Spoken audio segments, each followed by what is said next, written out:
Welcome to our podcast, Learn Biblical Greek, brought to you by Dr. William Stewart, the co-founder of Teleios.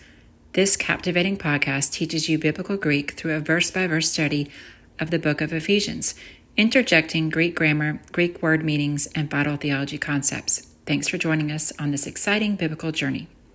Your study will be more effective if you use the Greek text with the Bible word codes, either on the eSword download or Bible Hub website. These links are on our podcast website at www.teliosresearch.com.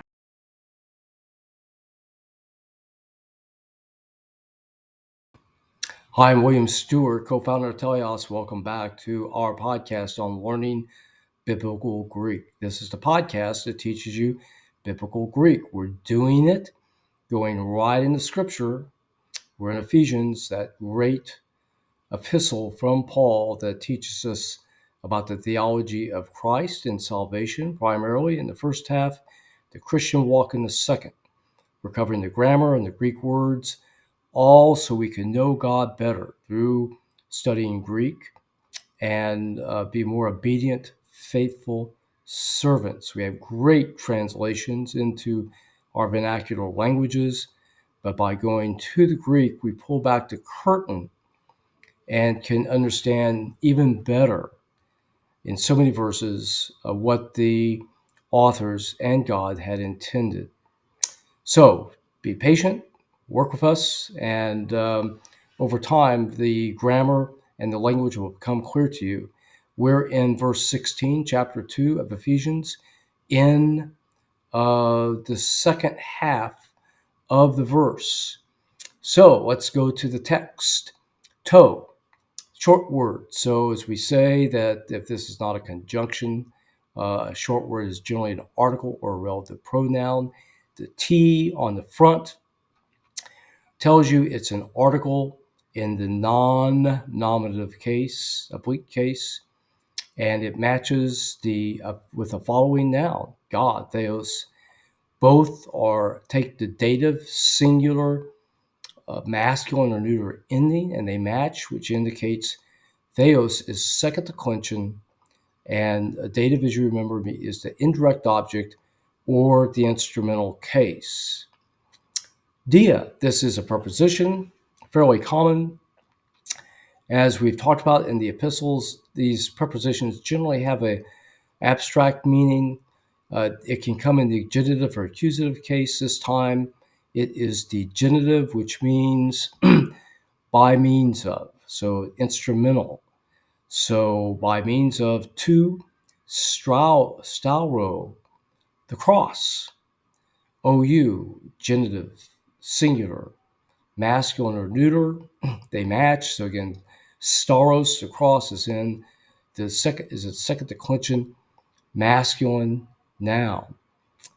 So to God, unto God, to God, by means of the cross, and then we come to a verb. These are always hard. Let's break it down. Is there a prefix? Yes, apo, meaning from. Is there a augment? Typically an epsilon, e, no. So it tells you it's not past tense indicative. Katina, this is the root word, and it remains unchanged. And then an N-A. Now, N is a liquid consonant. There are 4 liquid consonants. Excuse me. They are L, M, N, and R. When you have these, sometimes they can be repeated, doubled. When you have these in the aorist, there is no S, but there is an A. So typically the sign of the aorist is a SA, tense formative. The S is not there, so the NA indicates aorist. The S at the end tells you that it could either be second person singular aorist, indicative, or the same form is the nominative masculine singular aorist participle, killing. How do you tell the difference? Well, the augment. For the indicative, there would be an augment. We have already said it is not there. So this is a participle, present aorist participle, killing, or killed, have killed. Again, we don't have a direct English translation for this. Awkward. Teen ethron. So again, short word, teen with a T. The eta nu is the accusative singular feminine. It matches ethron, enemy, enmity. So it tells you it's a first declension feminine. In, that ever-present preposition, in, aufto. So he, she, it. Again, the in requires the dative case afterwards.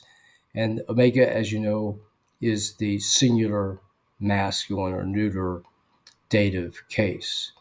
So the whole verse, and that he might reconcile both unto God in one body by the cross, having slain the enmity thereby. The King James says, having slain the enmity in him.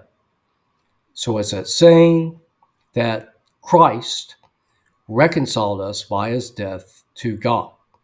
And in context, both Jew and Gentile are the same. We both come to Christ the same way by faith in his death and resurrection, as we learned in Ephesians 2, 8 and 9, and more specifically to what I just said in Romans 10, 9. Okay, great verse, great God, great promise of salvation by faith alone. We are so grateful. Join me next time. We'll start verse 17. I'll look forward to seeing you then.